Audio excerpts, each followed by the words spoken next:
مسئلہ یہ ہے کہ اقامت کے بغیر نماز ہوتی ہے یا نہیں، اور دوسری یا تیسری صف سے اقامت کہہ سکتے ہیں یا نہیں۔ دراصل انہوں نے دو سوال پوچھے ہیں۔ پہلا سوال انہوں نے پوچھا ہے اقامت کے بارے میں کہ اقامت کے بغیر نماز ہو سکتی ہے یا نہیں، اور دوسرا مسئلہ انہوں نے پوچھا ہے کہ اقامت کہنے والا آدمی جو ہے، جو بھی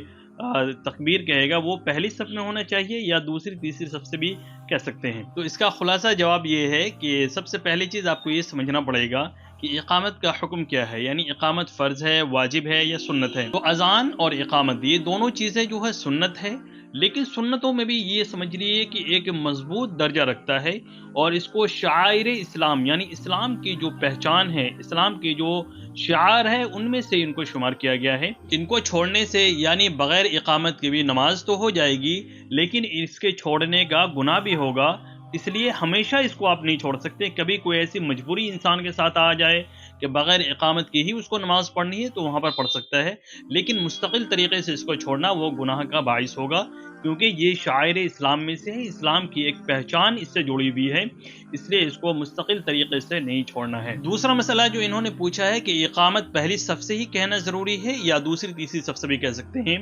تو اس کا جواب یہ ہے کہ بہتر اور اولیٰ تو یہی ہے کہ پہلی صف میں تکبیر کہنے والا آدمی ہو، اقامت کہنے والا آدمی ہو، اور اس میں بھی سنت یہ ہے کہ جس شخص نے اذان دی ہے وہی شخص تکبیر بھی کہے، وہی شخص اقامت بھی کہے۔